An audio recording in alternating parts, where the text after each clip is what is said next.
And then here we have it with the gold camo, and this actually looks pretty sick with gold. Usually weapons don't look this cool, but the fact that the flames stay with the gold camo is pretty freaking cool. All right, and welcome back, guys. In this video, we're gonna be talking about the 80s action hero events, kind of the rewards you get, tips and tricks so you can complete these in about an hour or two, and other reasons I think this is worth doing. Now, starting off, at the time of posting this, you have less than 7 days to do this challenge. So if you wanna get these rewards, I highly recommend go ahead, just get it done now. It only takes a couple of hours, don't forget about it, because you do get a pretty cool variant, and if you wait past these 7 days, you'll never be able to get any of these items again, and you'll lose your chance on getting this variant. This right here is the variant I was talking about, and it's a pretty cool looking variant. It's for the DMR, it's called the Flame Bear. You can see it's got the flames here, it's got the engraving at the top. I'm gonna check it out at the end of this video. We're gonna show what it looks like in game, and we're also gonna show off what it looks like with the different mastery camos. We'll see gold, diamond, DM ultra, and all that stuff. But let's go ahead and go into the challenges now, and we'll show what it looks like later. One thing to note before I go into the challenge requirements, some of these challenges have to be played in the 80 Action Heroes playlist. What it means by that is if you look in the zombies menu, you'll see this little icon here. You have to play cranked. You can do it in solo. You don't have to click this one here. You can go in solo and you can play cranked 2 here, but the first 3 challenges have to be done in this playlist. The same thing applies if you're doing the multiplayer versions of the challenges as well. For the first 3, you have to be playing in the 80s Action Heroes playlist, which is the Die Hard playlist here. Now, the cool thing about these challenges is it gives you the option to either play multiplayer or zombies. I'm gonna be focusing on the zombie side of things just because I think the zombie challenges are easier, and as a zombies player, it's gonna be way more fun to do these in zombies. So for challenge number 1, you receive this calling card, and it's super simple. All you have to do is play 7 matches in the 80s Action Heroes playlist and make it to round 5 in zombies. Very simple stuff. Most people already have this.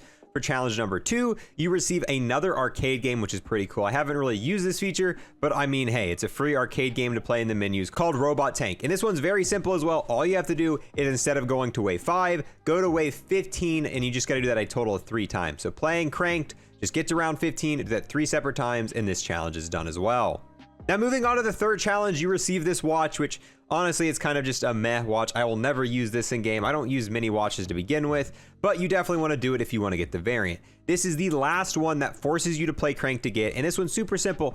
All you have to do is get a slaughter medal 100 times, which that seems like a lot, but a slaughter medal is just 5 rapid kills. And while playing cranked, you're going to get a lot of 5 rapid kills. And I mean, if you just want to speed this up, get 5 kills, stop, 5 kills, stop for a second, 5 kills, stop for a second. And I know 100 seems like a lot, but I mean, with cranked, you're constantly killing enemies. And while you're going to round 15 3 times, you're going to get the majority of these for the most part, and you can finish the rest of the challenges off in cranked, which is going to help you get to this 100 number. Challenge number 4 is going to reward you with this sticker. It's probably something I'm never going to use, but the challenge is super simple. All you have to do is have a blast medal 25 times, and all this medal is get 3 kills with 1 single explosive, and you just got to do it 25 times. And with the amount of like explosive C4s and grenades that get dropped, every time you see a C4 on the ground, see a Simtex, just horde up a couple zombies, throw it in the middle, and essentially all this challenge comes down to is getting C4 drops 25 times, and they drop really fast in the crank game mode. So while you're doing these other challenges, you should be able to complete this one along the way. Challenge number 5 is also going to reward you with a calling card. This one you might not have depending on your playstyle. You've got to get a fully loaded medal 25 different times. This medal is achieved by getting 10 rapid kills in zombies without having to reload. And if you're using weapons with small magazines, or if you've been using shotguns, something that's not fully automatic, you might have no progress for this. But you could probably finish this entire thing in one game. PPSH has a giant magazine, especially if you put on the huge mag. And using something like the PPSH or an LMG, you could finish this in one single game. Earlier rounds, just horde up 10 enemies, kill them, and as you progress into the high rounds, pack-a-punch the weapon. And at that point, the PPSH is going to have so many bullets in the magazine, and it's only going to take a few headshots to kill. You should be able to finish this in one single game. Now, challenge number 6 was the last one that I personally completed. It rewards you with this charm, and it's one of the cooler things I think you unlock from this stuff.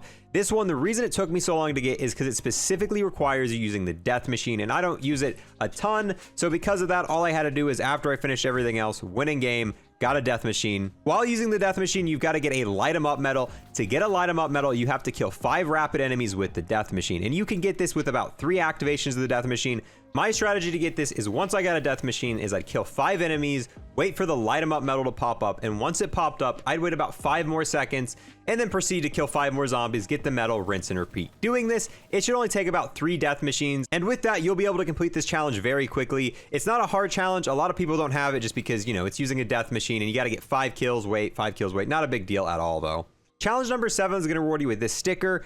Definitely something I'm never going to use. I do not want this face on my weapon, but it's super simple to get. All you have to do is get 25. This is personal medals. To do that, you've got to get 7 rapid kills with a knife. This is obviously going to be easiest with the E-tool and the katana because they knife a lot quicker than every other knife in the game. But realistically, you can do this with whatever knife you want. This is going to be super simple playing Cranked because you spawn in with the combat knife. So just spawning in on Cranked, if you just build the enemies up together, you'll get quite a few of these each starting area on Cranked. If you complete challenge number 8, you get this emblem. I guarantee you most of you guys already have this done.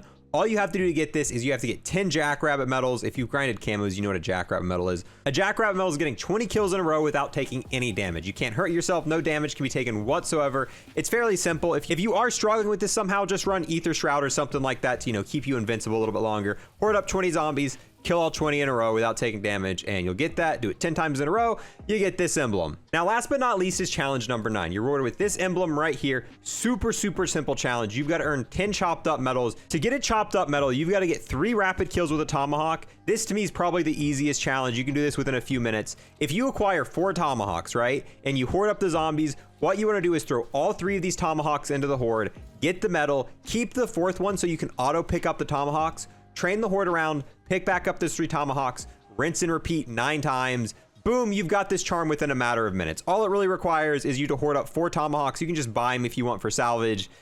And then once you've completed all 9 of those challenges, you'll get this as a reward. I 1000% think this is worth it. This blueprint to me looks absolutely amazing. It's a lot better than a lot of the blueprints you get out of bundles. Like if you just go to the store real quick and we look through some of these, like right here, I would definitely rather have that DMR than this. Like that's kind of meh. And these ones you've got to pay money for. Okay, well, it's not better than this AK. But for the most part, looking through a lot of these, I think this DMR is one of the better weapons, and you can get it completely for free right now if you do these challenges within the next 7 days. And it is not very often that we get the chance to unlock weapons like this for free. We've had quite a few challenges so far since Cold War's launched. None of them have been this good looking of a weapon, so definitely don't miss your opportunity. So this right here is the base variant, and the base variant by itself without any camos looks so freaking good. Like I'm actually super excited to use this in zombies. I want to try the DMR now that it's been, buffed with all the headshot multipliers, so maybe this thing might actually be kind of good. I guess we'll just have to see. And then here we have it with the gold camo, and this actually looks pretty sick with gold. Usually weapons don't look this cool, but the fact that the flames stay with the gold camo is pretty freaking cool. And then for the diamond camo, and yeah, this is actually pretty sick. The whole top of this is gold with this, and you actually get all of the gold engraving at the top. The bottom's not as cool because you do lose the flames, but this is still a pretty cool way to run this variant. Now here's DM Ultra, and DM Ultra is kind of a little bit lame. The fact that you don't keep the flames, the top part's kind of bland. You've got that kind of black silver combo up top. Honestly, I think I liked it better with the gold camo. Golden Viper is surprisingly good. Once again, just like the gold, you keep the flames here, and the gravings almost match with the bottom texture pattern. This is a really cool way to rock this, and I might actually like this even more than the gold camo.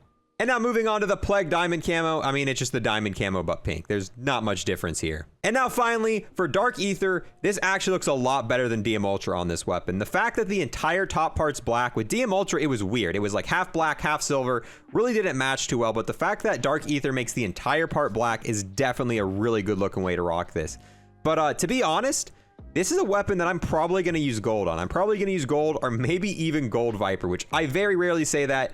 But yeah, the fact that the flames just disappear with the other camos is disappointing. Although this gun would look very awkward if there were just, flames sitting on top of the Dark Aether texture. That would look a little weird. So maybe it's for the best. So that way you've got 2 different ways to run this if you want it. Now, before I end this video, there's actually a Warzone set of challenges as well. If we go to the toggle button here, you can see there's 9 challenges that you have to do in Warzone. But if you do these 9 challenges, you're rewarded with this Pellington blueprint right here. And it's the same kind of deal. It looks a lot like the DMR, just, on the Pellington, same fire and all that. If you want me to make a guide kind of showing you how to go into Warzone and unlock all 9 of these challenges very quickly, I know a lot of us here are zombie players. I myself don't play a lot of Warzone. So for me, I'm going to have to kind of get used to Warzone and kind of figure out, maybe do some asking around to find the quickest ways to do all these challenges. But if you guys want a guide on that and see how to unlock this, definitely let me know and I might start working on that. Keep in mind, just like the other challenges here, you have 7 days left to do this. And if you don't do it within the next 7 days, this Pellington variant will never be available again. Luckily though, Warzone's completely free, so even if you don't own Modern Warfare, you can go into Warzone and do these challenges with no cost of any game. But yeah, that's gonna be it for this one, guys. Definitely let me know how you feel about this variant. I'm super excited they added this in, and I love when they do challenges like this, and I love them even more when the variants look super freaking cool like this. So let me know if you're gonna unlock this blueprint and exactly how good you think it looks. But yeah, thank you guys for watching, and I'll see you guys next time. I want to take the last moment at the end of the video here to give a huge thanks to everyone who's became a YouTube member and a Twitch subscriber. And I want to give a huge extra special thanks to everyone who's taken it a step above and beyond. We've got the man, the myth, the legend, Cryptic, the absolute boss, Shadow King, the madman, Buckley himself, the man whose name should be really easy to pronounce, Yamasta, the man who needs no introduction, Hunter. And then we've got Chef, aka Classified, aka Chief. All of these people have taken a step above and beyond and became an Unlock++ member on YouTube. Thank you guys so much, true homies.